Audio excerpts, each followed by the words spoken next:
Waste ఉందో నీట్గా మీరు మాత్రం ప్రాన్స్ తీసుకుంటే ఇలా నీట్గా క్లీన్ చేసుకుని అయితే తినండి please guys. Hi friends, welcome back to our channel. నేను మీ గోదావరి పిల్ల హైదరాబాద్లో.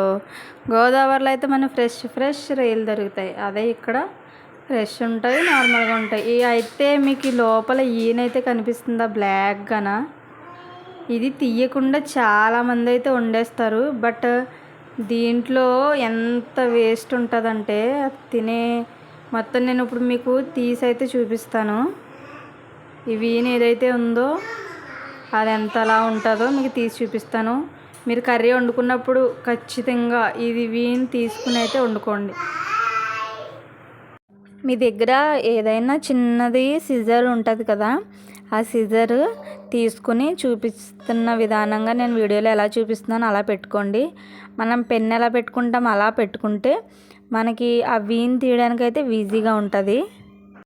రెగ్యులర్గా ఫ్రాన్స్ తినేవాళ్ళైనా అప్పుడప్పుడు తినేవాళ్ళైనా అసలు ఆ వీన్ ఉంటే అసలు తినకూడదండి. అది మనకి ఒకసారి చూపించదు, కానీ ఉండే కొద్ది అలా తింటూ ఉంటే మనకి హెల్త్ ఇష్యూస్ కూడా వస్తాయి. నేను చూపించాను కదా ఎలా ఉందో చూడండి, ఒక్క దాంట్లోనే ఎంత అలా వచ్చిందో. అది దాంతో అసలు కొంతమంది తినేస్తారు, కానీ నాకైతే అసలు తినాలనిపించదు అలాగా. నేనైతే ఎప్పుడు ఫ్రాన్స్ తెచ్చుకుని అలా క్లీన్ చేసుకుని అయితే తింటాం మేము.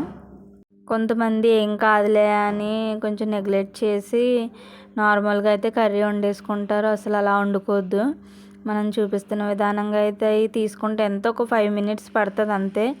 మన కష్టం నీట్గా క్లీన్ చేసుకుని తింటే పోయేదేముంటుంది చెప్పండి ఫ్రెండ్స్.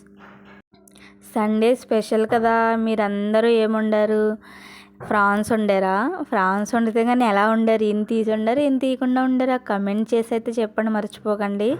నేనైతే ఇవాళ సండే స్పెషల్ కాబట్టి ఫ్రాన్స్ ఫ్రై చేసి బగారా రైస్ అయితే చేశాను. టేస్ట్ అయితే చాలా అంటే చాలా బాగా వచ్చింది. మనం వండుకునే ఈ రొయ్యల్లో అయితే ప్రోటీన్స్ అయితే బాగా ఎక్కువ ఉంటాయి కాబట్టి మన శరీరానికి బలంగా ఉండడానికి ఈ రొయ్యలు అయితే బాగా ఉపయోగపడతాయి.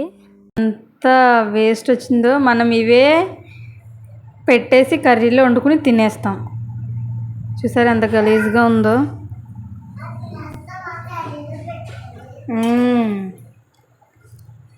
ఫ్రాన్స్ ఎప్పుడు ఇలా నీట్గా క్లీన్ చేసుకుని తినండి. అసలు ఇదంతా ఏంటంటే ఏ రొయ్యలు తినే కుళ్ళు, పొట్టలో ఉండే కుళ్ళి.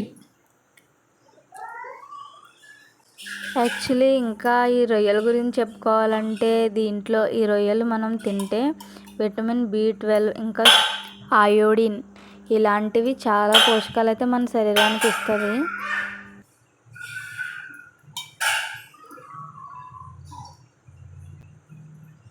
తినడానికైతే ఎంతో రుచిగా ఉంటాయి, చాలా అంటే చాలా టేస్ట్గా ఉంటాయి. బట్ వండుకునే విధానం కూడా తెలియాలి. మనం నీట్గా ఏదైనా తింటున్నామంటే అది నీట్గా క్లీన్ చేసుకోవడం కూడా రావాలండి. ఫస్ట్ ఆఫ్ ఆల్ మనకి క్లీన్ చేసుకోకుండా తిండి చూడండి ఎంత వస్తుందో వేస్ట్ దాంట్లోంచి. మనం ఇదే వేస్ట్ ఉంచేసుకుని తినేస్తాం, ఏం కాదులే ఏమవుతుంది అని చెప్పేసి.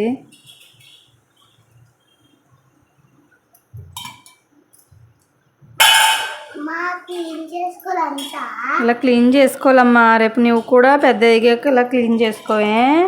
ప్రాన్స్ తెచ్చుకున్నాం అనుకో ఎప్పుడైనా ఇదిలా నీట్గా దీంట్లో పేగది ఉంటుంది, అదన్నీ తీసి నీట్గా సాల్టు పసుపు వేసి మంచిగా కడుక్కోవాలి. కడుక్కున్నాక అప్పుడు ఉడకనివ్వాలి. పసుపు సాల్ట్ వేసి ఉడకనిచ్చాక బాగా ఫ్రై చేసుకోవాలి. అప్పుడు దాంట్లో వాటర్ అన్నీ వస్తాయి కదా. అన్నం తీసుకొని కలుపుకొని అప్పుడు ఫ్రై ఒక తింటే చాలా బాగుంటుంది. అవును అవును తల్లి.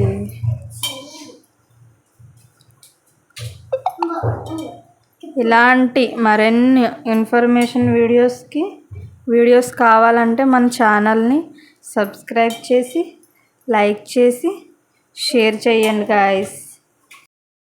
ఏ మాటకు ఆ మాట చెప్పుకోవాలండి. మన గోదావరి జిల్లాలో అయితే రొయ్యల పులుసు, రొయ్యల ఫ్రై, రొయ్యల బిర్యానీ, రొయ్యల ఇగురు చాలా ఫేమస్ అండి. దీంట్లో మీకు నచ్చినవి ఏంటో కమెంట్ చేసి చెప్పండి కొంచెం. నాకైతే రొయ్యల పులుసు ఇంకా రొయ్యల బిర్యానీ అంటే చాలా ఇష్టం. రొయ్యలతో చేసిన ఎవరికి ఏయైనా ఇష్టం నాకైతే. కానీ ఇలా నీట్గా క్లీన్ చేసుకుని తింటే మన హెల్త్కి కూడా మంచిది. ఈ వీడియో ఎందుకు తీస్తున్నానంటే కొంతమందికి తెలుస్తుంది, కొంతమందికి తెలియకుండా తినేస్తారు. సో ఇలా నీట్గా క్లీన్ చేసుకోవాలని చెప్పడం కోసమే నేనైతే ఈ వీడియో చేశాను. నల్లవేణిని తీసేయడం మంచిది, ఎందుకంటే అది డైజెస్టివ్ ట్రాక్ట్ కాబట్టి అది క్లీన్ చేసి వండితే రుచి కూడా బాగుంటుంది, అద్భుతంగా ఉంటుంది. So careful friends. వేస్ట్ ఉందో నీట్గా మీరు మాత్రం ప్రాన్స్ తీసుకుంటే ఇలా నీట్గా క్లీన్ చేసుకుని అయితే తినండి ప్లీజ్ గైస్. చూడండి, వీటిని మనం ఇప్పుడు ఏం చేయాలంటే నీట్గా కడుక్కొని పసుపు సాల్ట్ వేసుకొని కడుక్కొని మంచిగా ఉడికించాలి. అప్పుడు దీంట్లో ఉన్న స్మెల్ కూడా పోద్ది. Please subscribe my channel, like, share and comment friends.